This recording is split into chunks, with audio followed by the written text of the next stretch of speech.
히브리서. 이 편지를 쓴 사람이 누구인지는 분명하지 않다. 그러나 저자의 목적은 뚜렷하다. 곧 그리스도면에 완전하고 유일한 궁극적인 종교이므로 이 편지를 읽는 이들은 모두 믿음의 창시자요 완성자이신 예수만을 바라보고 언제나 그리스도 안에서 살며 믿음을 바로 세워 나가야 한다고 강조하고 있기 때문이다. 특히 11장과 12장에서는 하나님의 약속 외에는 의지할 바 없는 어려운 처지에서 위대한 믿음을 지켜낸 영웅들의 생애를 본보기로 들어 그들의 한결같은 믿음과 인내를 본받으라고 권고한다. 이 편지 속에서 우리는 줄기차게 흐르는 믿음의 물줄기를 새삼 발견하게 된다. 1장.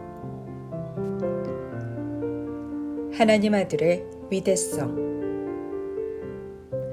오랜 옛날에 하나님께서는 환상으로나 꿈으로나 또는 직접 말씀하시거나 하여 예언자들을 통해서 우리 조상들에게 조금씩 자신의 계획을 말씀해 주셨습니다. 그러나 이 마지막 시대에 와서는 당신의 아들을 통해서 말씀하셨습니다. 하나님께서는 이 세상과 그 안에 있는 모든 것을 창조하셨습니다. 하나님의 아들은 하나님의 영광으로 눈부신 광채를 드러내고 인격과 모든 행하신 일에서 하나님 그 자체임을 보이셨습니다. 그리고 그분의 전능하신 능력의 말씀으로 우주를 통제하고 계십니다. 그분의 아들은 우리의 모든 죄를 깨끗이 씻어 정결케 하시려고 죽으셨으며 지금은 지극히 높은 영광을 받아 하늘에 계신 위대한 하나님 오른편에 앉아 계십니다. 이렇게 해서 그분의 아들은 천사들보다도 훨씬 뛰어난 분이 되셨습니다. 아버지께서 하나님의 아들이라 부르심으로써 천사들과는 같은 자리에 놓일 수 없는 지극히 높은 분이 된 것입니다. 천사들보다 뛰어난 아들. 하나님께서는 어느 천사에게도 너는 내 아들이다. 오늘 내가 너를 낳았다고 말씀하신 일이 없습니다. 하나님께서는 오직 예수께만 그렇게 말씀하셨습니다. 또 다른 기회에 하나님께서는 나는 그의 아버지이고 그는 나의 아들이다 하고 말씀하신 적도 있습니다. 그리고 그 맏아들을 이 땅에 보내면서 천사들은 모두 그에게 예배를 드려라 하고 말씀하셨습니다. 하나님께서는 천사들을 바람과 같이 빠른 사자, 불꽃 같은 능력을 가진 종들이라고 말씀하셨습니다. 그러나 아들에 대해서는 이렇게 말씀하셨습니다. 하나님, 주님의 나라는 영원하옵니다. 주님의 나라, 그 정권은 정의를 올곧게 세우는 정권입니다. 임금께서는 정의를 사랑하시는 분, 못된 짓 일삼는 것들을 미워하시는 분. 하나님, 주님의 하나님께서 복받아 살아라 기름 부어 주셨지요. 임금께 기름 부어 주셨지요. 또 이런 말씀을 하셨습니다. 그 옛날 주께서 지어내신 땅, 주께서 손수 빚으신 하늘, 그것들은 다 옷같이 낡아 새 것으로 바꾸시면 바뀔지라도 주께서는 똑같으시리이다. 해가 가도 쓰러지시는 법이 없으리이다. 하나님께서 한 번이라도 천사들에게 이런 말씀을 하신 일이 있습니까? 내가 내 원수들을 내 발 아래에 둘 때까지 여기 내 오른쪽에 앉아 있어라. 천사들은 다만 구원받을 사람들을 위해 보내진 사자의 따름입니다. 2장. 고귀한 구원. 그러므로 우리는 이미 들은 그 진리를 더욱더 굳게 마음속에 간직해야 합니다. 그렇지 못하면 진리에서 떠나 표류할 수밖에 없게 됩니다. 천사들이 말한 것도 항상 진리로 인정되어 그 말에 따르지 않는 사람은 어느 때나 벌을 받았습니다. 그런데 하물며 주 예수께서 친히 말씀하시고 그 말씀을 들은 사람들이 전해준 이 위대한 구원에 대해서 무관심하다면 어떻게 우리가 그 벌을 피할 수 있겠습니까? 하나님께서는 이 구원의 말씀이 참되다는 것을 표징과 놀라운 일들과 여러 가지 이적으로 증명해 주셨습니다. 또 성령께서 믿는 사람에게 주시는 특별한 능력으로 분명하게 증명해 주셨습니다. 하나님께서는 이 특별한 은사를 우리들 누구에게나 나누어 주신 것입니다. 구원의 창시자. 우리가 말하는 미래의 세계는 천사가 지배하는 세계가 아닙니다. 그것은 다윗이 시편에서 하나님께 다음과 같이 말하고 있는 것만 봐도 알 수 있습니다. 인간이란 이렇듯 보잘것없는 것이오늘 어찌하여 주님은 그토록 생각해 주시는지요. 사람이 무엇이라고 주께서 이렇게 보살펴 주시는지요. 하나님보다는 조금 못하게 지으셨어도 영광과 존귀라는 아름다운 화관을 씌워주셨지요. 주님, 지으신 것 다스리게 하시고 온갖 피조물을 발 아래 두게 하셨습니다. 우리는 아직 이 말씀이 완전히 실현된 것을 보지 못하고 있습니다. 그러나 우리는 잠시 동안 천사들보다 낮아졌다가 우리를 위해 죽음의 고난을 받으심으로써 지금은 영광과 존귀의 면류관을 하나님께 받으신 예수를 배웠습니다. 참으로 하나님의 그 크신 은혜로 말미암아 예수께서는 온 세계의 인류를 위해 죽음의 고난을 당하신 것입니다. 하나님께서는 자신의 영광을 위해 만물을 만드셨고 만물은 그분을 위해 있습니다. 그러니 하나님께서 수많은 하나님의 백성을 하늘로 인도하시려고 예수께 고난받게 하신 것은 지극히 옳고 당연한 일이었습니다. 그리고 예수께서는 이 고난을 겪으심으로써 인류를 구원하시기에 합당한 완전한 지도자가 되셨습니다. 사람을 거룩하게 하시는 분과 또 거룩하게 된 사람은 모두 한 하나님에게서 나왔습니다. 예수께서 거리낌 없이 우리를 형제라고 부르시는 것도 이 때문입니다. 예수께서는 이렇게 말씀하셨습니다. 주님의 이름 내 결례에게 알리리이다. 우리 모두 한데 모여 주님을 찬양하리이다. 또 예수께서는 나는 내 형제들과 함께 하나님을 믿고 의지할 것이다. 라고 말씀하셨습니다. 또 다른 때에는 하나님께서 내게 주신 자녀들이 나와 함께 여기 있다. 하고 말씀하셨습니다. 하나님의 자녀들인 우리는 피와 살을 가진 인간입니다. 예수께서도 피와 살을 가진 인간의 모습으로 나타나셨습니다. 그것은 자신의 죽음을 통해서 죽음의 권세를 가진 악마의 세력을 쳐부수기 위한 것입니다.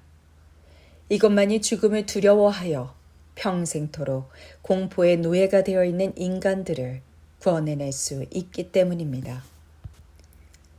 예수께서는 천사를 붙들어 주신 것이 아니라 분명히 아브라함의 후손을 붙들어 주신 것입니다. 예수께서 모든 면에 형제인 우리와 같아지셔야 했던 까닭이 여기에 있습니다. 그리하여 예수께서는 우리에게는 자비롭고 하나님께는 신실한 대제사장으로서 우리 인간의 죄를 없애주실 수 있었습니다. 그리고 친히 고난과 시련을 겪으셨기 때문에 우리가 겪는 고난과 시련의 어려움을 아시고 능히 도와주실 수 있었습니다. 3장 모세보다 위대하신 예수. 그러므로 하나님께서 구별하여 하늘의 시민으로 선택해 주신 사랑하는 형제들이여, 이제는 하나님의 사도요 우리 신앙의 대제사장이신 예수를 생각하십시오. 모세가 하나님의 집에서 충실한 봉사를 했듯이 예수께서도 자신의 대제사장으로 임명하신 하나님께 충실하셨습니다. 그러나 예수께서는 모세보다 훨씬 더 큰 영광을 받으셨습니다.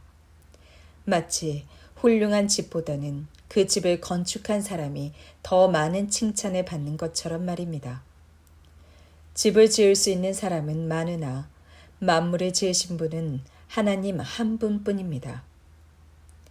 모세는 하나님의 집에서 칭찬받을 만한 일을 훌륭히 해냈습니다. 그러나 그는 단지 하나님의 종에 지나지 않습니다.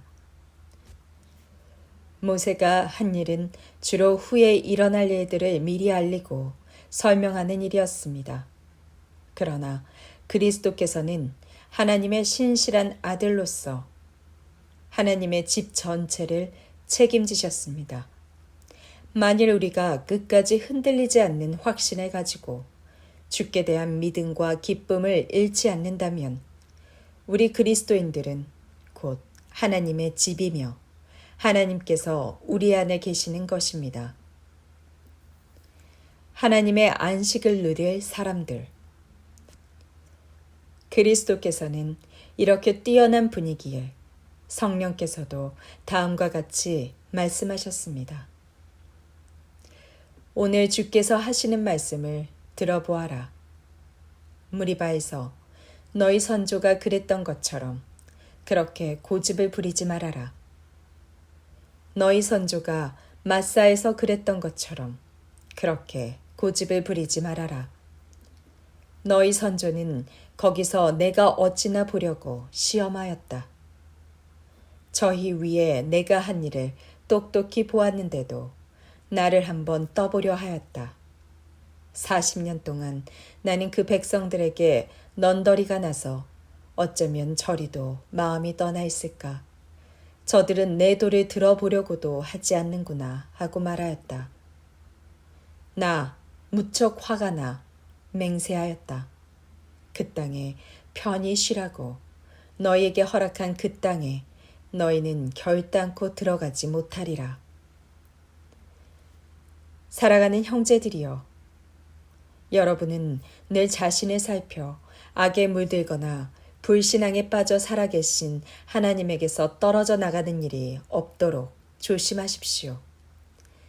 아직 시간이 있는 동안 날마다 서로 일깨워 주어 아무도 죄의 유혹에 넘어가서 하나님을 향해 마음의 문을 닫는 일이 없도록 하십시오.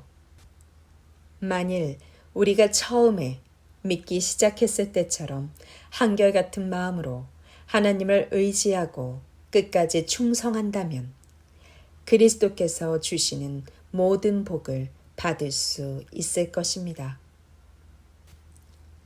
그러므로 지금 이 시기가 중요합니다. 다음 경고를 잠시도 잊어버리지 마십시오. 무리바에서 너희 선조가 그랬던 것처럼 그렇게 고집을 부리지 말아라. 너희 선조가 마사에서 그랬던 것처럼 그렇게 고집을 부리지 말아라. 하나님의 음성을 듣고도 하나님의 거역한 자들이 누구였습니까? 자기들의 지도자 모세의 인도를 따라 애굽을 빠져나온 사람들이 아니었습니까? 그리고 40년 동안이나 하나님의 진노를 산 사람들은 누구였습니까? 죄를 짓고 광야에서 죽어 시체가 된 바로 그 이스라엘 사람들이 아니었겠습니까? 하나님께서 약속의 땅에 결코 들여보내지 않겠다고 맹세하며 말씀하신 것은 누구를 향해 하신 말씀입니까? 하나님께 순종하지 않은 바로 그 사람들에게 하신 말씀이 아니었습니까? 왜 그들이 약속의 땅에 들어가지 못하였습니까? 말할 것도 없이 그들이 하나님을 의지하지 않았기 때문입니다. 4장. 그러나 누구든지 원하기만 하면 하나님께서 준비해 두신 안식처에 들어갈 수 있다는 약속은 아직도 살아 있습니다. 그러므로 여러분 가운데 그곳에 들어가지 못하는 사람이 생기지 않도록 조심하십시오. 하나님께서 우리를 구원하시리라는 놀라운 소식은 모세 당시의 사람들에게도 전해졌습니다. 그러나 이 놀라운 소식도 그들에게는 아무런 도움이 되지 못하였습니다. 그들이 믿음으로 그 소식을 받아들이려 하지 않았기 때문입니다. 그러나 이미 하나님을 믿고 있는 우리는 그 안식처에 들어갈 수 있습니다. 하나님께서는 이 세상을 처음 만들 때 이미 그 안식처를 마련해 두시고 이렇게 말씀하셨던 것입니다. 여호와 한번 맹세하셨으니 결코 물리지 않으시리라. 너는 영원히 제사장이 되리라. 멜기세덱을 이어받아 제사장이 되리라. 우리는 하나님께서 모든 준비를 다 끝낸 후 기다리고 계시다는 것을 알고 있습니다.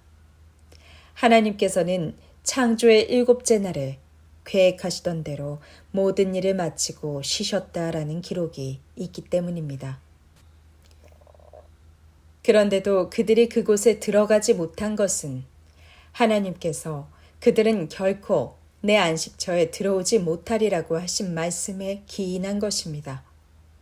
그러나 안식에 대한 약속은 아직도 살아 있습니다. 그리고 그곳에 들어가도록 허용된 이들은 하나님께 순종하지 않았기 때문에 자기들에게 주어진 기회를 잃어버린 사람들은 아닙니다. 이제 하나님께서 그곳에 들어갈 수 있는 기회를 다시 주셨습니다. 그 기회가 바로 지금입니다. 첫 번째 사람들이 들어가는데 실패한 이후 오랜 세월이 지나자 하나님께서는 다윗을 시켜 이 사실을 알려주셨습니다. 이미 인용한 대로 너희가 오늘 하나님의 음성을 듣거든 너희 마음의 문을 닫지 말라고 하신 말씀이 그것입니다. 여호수아의 인도로 들어간 이스라엘 땅이 안식의 터전이었다면 오랜 후에 다시 오늘이 그곳에 들어가는 날이다라고 말씀하실 까닭이 없습니다. 그러므로 완전한 안식이 아직도 하나님의 백성을 기다리고 있는 것입니다. 그리스도께서는 이미 그곳에 들어가셨습니다. 하나님께서 창조하시는 일을 마치고 쉬신 것처럼 그리스도께서도 자신의 일을 마치고 쉬고 계십니다. 그러므로 우리도 이 안식처에 들어갈 수 있도록 최선을 다합시다. 이스라엘 자손이 하나님께 불순종했기 때문에 들어가지 못한 사실을 기억하고 하나님을 거역하지 않도록 조심합시다. 하나님의 말씀은 살아있고 능력이 넘칩니다. 날이 선 칼보다도 더 날카로워 우리 마음속에 있는 생각이나 욕망까지도 가르고 그 정체를 드러내게 합니다. 하나님께서는 누가 어디에 가 있든지 그 사람들을 다 알고 계십니다.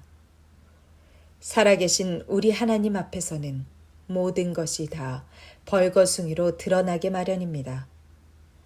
하나님의 눈앞에 숨겨질 수 있는 피조물이란 하나도 없습니다. 그러므로 언젠가는 우리도 우리 자신이 행한 모든 일들을 하나님 앞에서 낱낱이 설명하지 않으면 안 됩니다. 위대한 대제사장이신 예수. 그러나 하늘로 올라가신 하나님의 아들 예수는 바로 우리를 도우실 위대한 대제사장이십니다. 그러므로 그분에 대한 신앙을 결코 저버려서는 안 됩니다.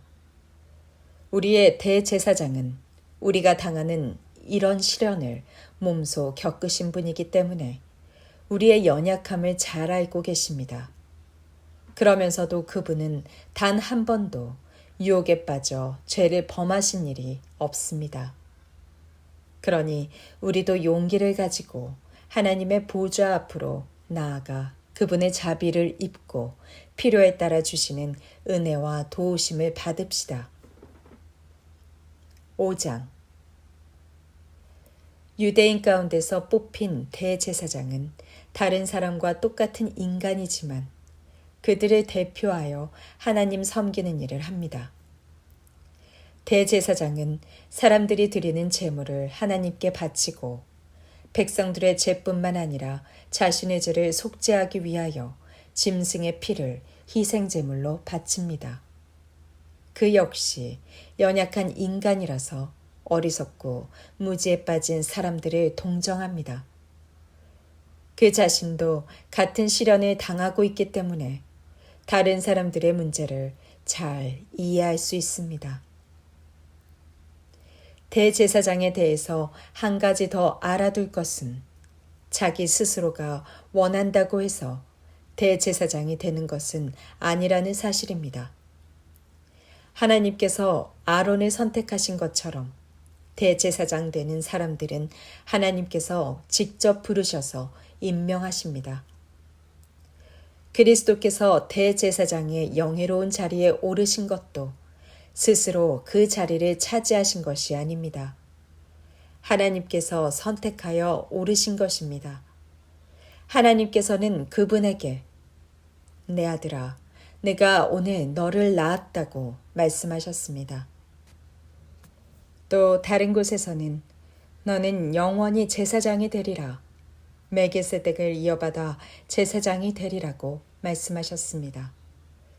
그리스도께서는 이 땅 위에 계실 때 위대한 성업을 다 이루기 전에 너무 일찍 십자가의 죽음을 맞지 않도록 자신의 죽음에서 구원하실 수 있는 유일한 분께 신음과 눈물로 기도하고 탄원하였습니다.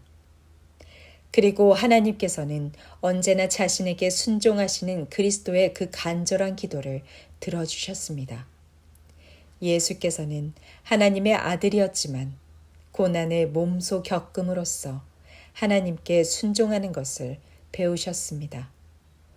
그리고 이 순종을 통해 자신이 완전하다는 것을 입증하셨고 아울러 자신을 따르는 모든 사람에게 영원한 구원을 주시는 분이 되셨습니다. 하나님께서는 예수를 멜기세덱과 같은 위치에 서는 대제사장으로 임명하신 것입니다. 배반에 대한 경고. 이 일에 대해서는 아직도 할 말이 많지만 여러분의 귀가 제대로 열리지 않아 알아듣도록 설명하기가 어렵습니다. 여러분은 벌써 오래전에 그리스도인이 되었습니다. 그러니 이제는 남을 가르칠 만도 한데 아직도 하나님 말씀의 초보적인 원리도 채 이해하지 못하는 형편입니다. 단단한 음식을 먹을 만큼 크지를 못하고 언제까지나 젖만 먹는 갓난아이에 머물러 있습니다. 젖만 먹는 사람은 옳고 그른 것을 분별하지 못합니다. 아직 어린아이에 불과하기 때문입니다. 여러분이 성장한 그리스도인이 되어 올바른 일을 실천함으로써 옳고 그른 것을 분별하게 되어야만 비로소 단단한 음식을 먹고 하나님 말씀의 깊은 뜻을 깨달을 수 있는 능력을 갖게 되는 것입니다. 6장. 이제는 그리스도교의 초보 진리를 배우느라 같은 자리에서 언제까지나 맴도는 일은 그만두고 더 깊은 진리를 배우는 자리로 나아가십시오. 또한 이해력을 키워서 건장한 교인의 품격을 갖추도록 하십시오. 착한 일을 해서 구원 얻으려는 어리석은 생각이나 하나님을 믿어야 한다는 필요성만 가지고 떠드는 일에 더 이상 귀 기울이지 마십시오. 세례와 성령의 은사와 죽은 자의 부활과 영원한 심판에 대해서도 더 이상 가르침을 받을 필요가 없습니다. 주께서 허락하신다면 이제는 다음 단계로 나아가야 합니다. 여러분은 어쨌든 복음을 이해하고 하늘에서 내리신 기쁨을 맛보았고 성령도 받았습니다. 그리고 하나님의 말씀이 얼마나 선하신가를 알고 앞으로 올 세계의 힘을 피부로 느꼈습니다. 그런데도 계속 하나님께 등을 돌린다면 다시는 주께 돌아설 수 없게 됩니다. 만일 여러분이 그리스도를 부인하거나 모욕하거나 무사람들 앞에서 욕되게 한다면 그것은 하나님의 아들을 다시 십자가에 못 박히는 셈이니 여러분은 어떤 회개로도 새 사람이 되기 어렵습니다. 밭에 충분한 비가 내려 농부가 많은 곡식을 거두게 되었다면 그 밭은 하나님의 복을 경험한 것입니다. 그러나 밭이 가시나무와 엉겅퀴만으로 뒤덮여 있다면 그 밭은 쓸모없어 불에 태워질 것입니다. 사랑하는 형제들이여, 그렇다고 이 말이 여러분 모두에게 적용된다고는 생각하지 않습니다. 나는 여러분 각자가 구원에 합당한 열매를 각각 맺고 있다고 확신합니다. 하나님은 결코 불공평하신 분이 아닙니다. 여러분이 하나님을 위해서 열심으로 일해왔고 또 예나 지금이나 한결같이 그분의 자녀들을 도움으로써 하나님을 사랑하고 있다는 것을 나타내고 있는데 하나님께서 어떻게 잊어버리실 수 있겠습니까? 우리는 여러분이 이 세상에 있는 동안 언제나 다른 사람을 사랑함으로써 충분한 보상을 받게 되기를 염원하고 있습니다. 그러니 여러분은 그리스도인이 된 것을 따분해하거나 영적으로 태만하거나 무관심에 빠져서는 안 됩니다. 오직 강한 믿음과 인내로 하나님께서 약속하신 것을 상속받은 사람들을 본받으십시오. 하나님의 확실한 약속. 아브라함에게 주신 약속을 생각해 보십시오. 하나님께서는 자신보다 더 높은 이가 없기 때문에 자신의 이름으로 맹세하시며 몇 번이나 아브라함에게 복 내리시고 그에게 아들을 주셔서 위대한 민족의 조상이 되게 하겠다고 말씀하셨습니다. 아브라함은 하나님께서 약속하신 대로 아들 이삭을 주실 때까지 인내를 가지고 기다렸습니다. 사람들은 어떤 약속을 지킬 의지와 또 만일에 그것을 어겼을 때는 어떠한 벌이라도 달게 받겠다는 각오를 표시할 때 자기보다 더 위대한 분의 이름을 걸고 맹세합니다. 그렇게 하면 나중에 가서 어떠한 논의도 들고 나올 수 없게 됩니다. 하나님께서도 자신의 이름으로 맹세를 하심으로써 인간을 구원하시려는 그 약속이 완전하다는 것을 보증하셨으며 그분의 계획이 변경되지는 않을까 하는 염려는 조금도 할 필요가 없도록 하셨습니다. 하나님께서는 약속과 맹세를 동시에 다 우리에게 주셨습니다. 이 둘은 우리가 완전히 믿을 수 있는 것입니다. 하나님은 거짓말을 하실 수 없는 분이기 때문입니다. 그러므로 구원을 찾아 하나님께 피해온 사람들은 하나님께 이러한 보증을 받고 새로운 용기를 얻을 수 있게 되는 것입니다. 그리고 하나님께서 약속하신 그 구원을 조금도 의심 없이 확신할 수 있게 되는 것입니다. 반드시 구원받는다고 하는 이 확고한 희망은 마치 우리 영혼을 이끄는 튼튼하고 믿을 만한 닷과 같아서 우리를 하늘의 지성소 안에 계시는 하나님께 이르게 해줍니다. 그리스도께서는 이미 그 지성소에 들어가 계십니다. 그리고 멜기세덱의 반열에 서는 영예로운 대제사장으로서 우리를 위하여 중보의 일을 하고 계십니다.